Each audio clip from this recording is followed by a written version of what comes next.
Could we put humans in cages and then get milk from them? Honestly, if we grew Breast up milk? and were taught to do that, I think it'd be normal for us.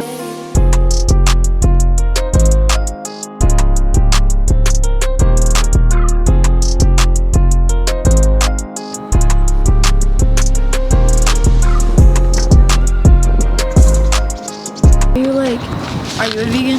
Yeah, I'm a vegan animal rights activist. So I've been doing this for about 2 years, but I've been vegan in total for about 6 years. So yeah, quite a bit of experience. We operate a group where we all wear masks on the street. I don't know if you've ever seen us downtown Edmonton. No. They were called Anonymous for the Voiceless. And we basically just have conversations just like this. This is a little bit different format than what I'm used to, but thank you for sitting down with me. So Jessica, you've had a chance to read the sign? Yeah. What are your thoughts on it? Do you disagree or do you agree with what I said on that sign? Honestly, it's people's opinions. It's what they choose, and it doesn't bother me unless they're forcing it upon you.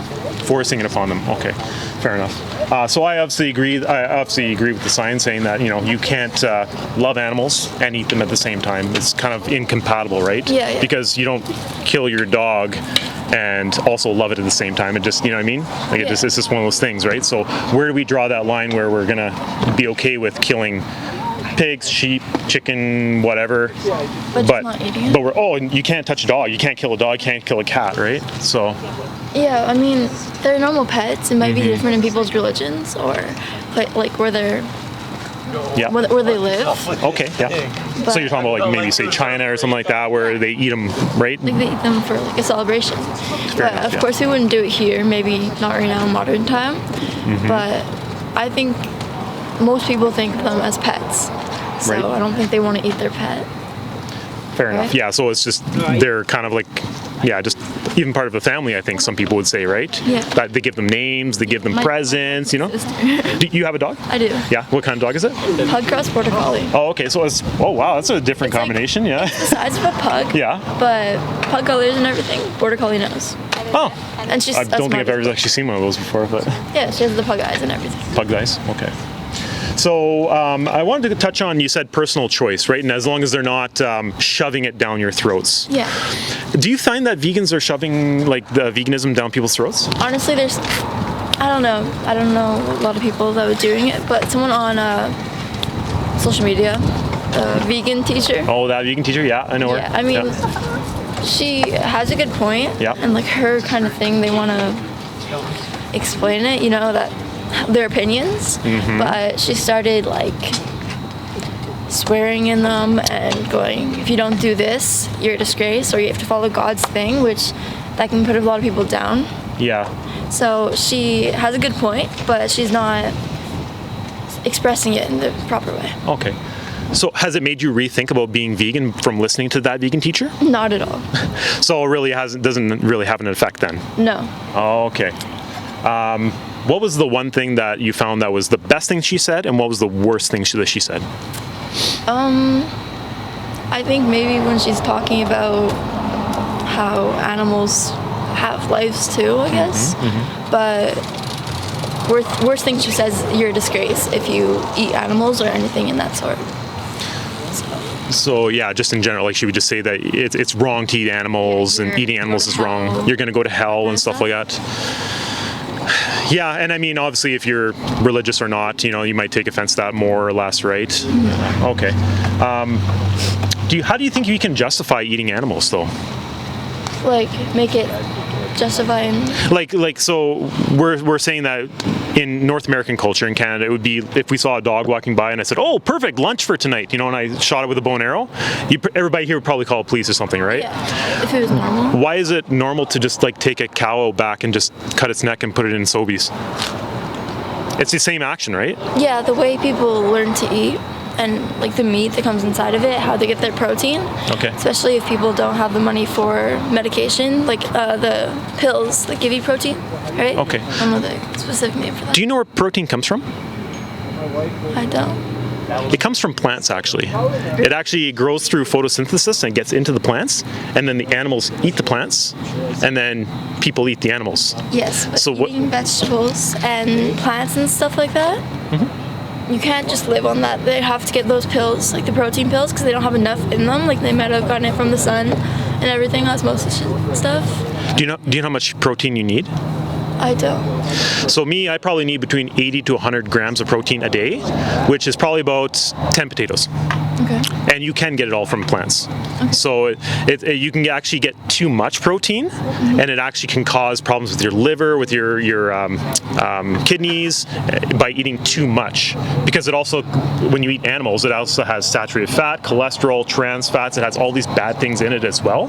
And you take a look at society. What is the number one killer of humans? No idea. Just a wild guess. Humans. What is sending people to the hospital in the ambulance most? Humans. No, well, murder is one of them, but that's like way down the list. It's actually heart attacks. Heart attacks, cancer, type 2 diabetes, all these things, which are directly related to the foods we put in our mouth. Okay. So if we eat more and more animal products, we are legit going to get those problems. Okay. How much protein do you eat on usual? Like, what, do you eat like breakfast, lunch, dinner, all like bacon and eggs, then you eat steak at night, breakfast. I don't eat breakfast. Lunch, like grilled cheese or something. Oh, okay. Yeah. And dinner, like maybe steak with it. Steak with some noodles. So that's only the protein. Oh, okay. Do you know much about the egg industry at all? I do.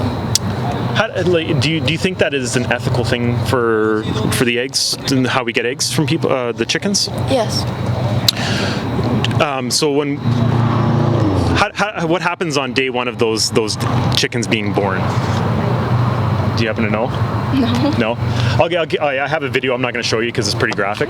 But what they do is they come from a hatchery, and then they basically get sorted out, males and females. They have them colored different, so they know, okay, those are the males. They're going to go on a conveyor belt. They go up, directly into a grinder and just get spun up really quickly and just turned into dog food, basically. That's day one of their lives, right? All the females, they get sent to the battery cages, and then they get just, abused and that sort of thing. So, can we justify putting a sentient living being in a cage just to get a product from them? Could we put humans in cages and then get milk from them? Honestly, if we grew up and were taught to do that, I think it'd be normal for us. Well, we weren't. It's normal. You're absolutely right. Being normal, everybody thinks it's normal. Yeah. But is it ethical, which is different? Ethical. It could be to some people. If someone, no, not at all. But say someone in the past time, right? Mm-hmm. In the past, they grew up with no animals because their religion was like, you can't eat animals, it's bad. And they can't find anything else to eat because they haven't produced anything. There's no plants near them. If they had to eat a human to survive, I think they would. Yeah, for survival purposes, say you're in the bush, you're a bush person, you need to eat meat, you're going to do what you got to do, right? Yeah. Is that what all these people here are doing, including me and you? No. Are we living in the bush? Are we on the Alone Show? Are we, trying to survive out there? No. So then how do we justify doing something if it's not out of necessity? We really can't. But I don't think that's what... That's honest, and I appreciate that. Yeah, you can't, right? It's impossible to do it. There's always going to be somebody saying no. Most people saying no to what? That's wrong. There's always going to be somebody going against it. Which is most people. It would be the right brain choice or right thing that would go through your brain. But yeah, fair enough. Has this conversation changed your mind on veganism at all? Not at all. Okay, well, that's honest, and I appreciate that. Thank you for sitting down with me, Jessica. I have some pamphlets here for you. Okay. Obviously, if you ever decide you want to try out some vegan meals, there's some great ideas there. This is more about the climate crisis, and I'm sure you're probably aware of what that is, right? Yeah. So it's talking about why, if we're eating meat, we're actually helping speed up climate change and climate crisis, and we want to leave our planet to the future, right? I also have this card here too, and some really great documentaries on here.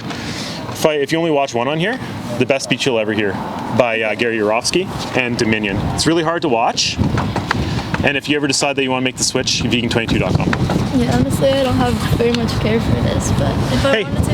Hey, just keep it around and maybe just watch it and give it an honest look, okay? Okay. Thanks, Jessica, for your time. Yeah, you too. If you had a connection with them back then, what changed to today?